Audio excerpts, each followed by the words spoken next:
Well, we are about halfway through the spring season, and that means it's a good time to look and see where we are at with some of our spring milestones. I have those listed right here behind me, and you can see where some of those milestones have come up and we've passed them. Others, we're not quite there or don't quite know if we have achieved them yet. Starting with our last snow. Typically, we would see our last snow in the Cedar Rapids area around March 31st. Now, of course, that is a little bit different depending on where you are in eastern Iowa. We'll have some more details on the rest of the Big Four coming up with regards to that. But in Cedar Rapids for 2025, we did see our last snow on March 20th.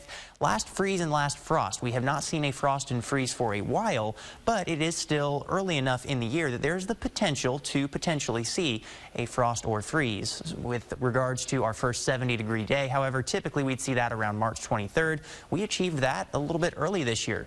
March 10th is when we had our first 70-degree day. Same with our first 80-degree day.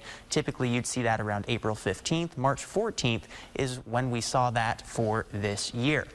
Jumping over to look at snowfalls. Typically across eastern Iowa, we generally see our last snowfall around March 31st in Cedar Rapids.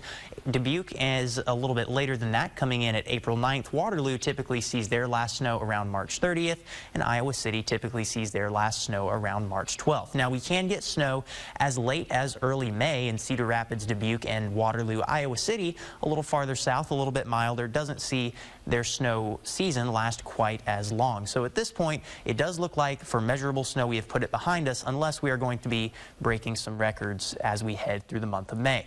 Looking at our average last freeze, generally in Cedar Rapids we'd see that around April 27th, April 28th in Dubuque, early May in Waterloo, and then Iowa City getting their last freeze typically around April 21st. However, we have seen freezes as late as May 29th in Cedar Rapids, Dubuque.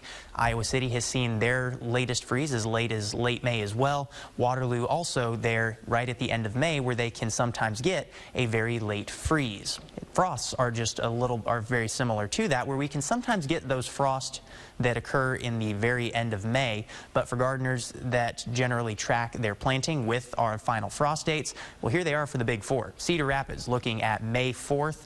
Dubuque looking at April 25th, May 2nd for Waterloo, April 28th for Iowa City. And where do we go from here? We'll see our temperatures climb into the 80s by the time we get into the beginning of June. Overnight lows climbing into the 60s, and once we get there, we'll stay at that warm spot until the end of August, beginning of September, where we do start to see those temperatures fall for the fall season. Just as that is a quick look at some of our spring milestones for this week's Climate Close-Up.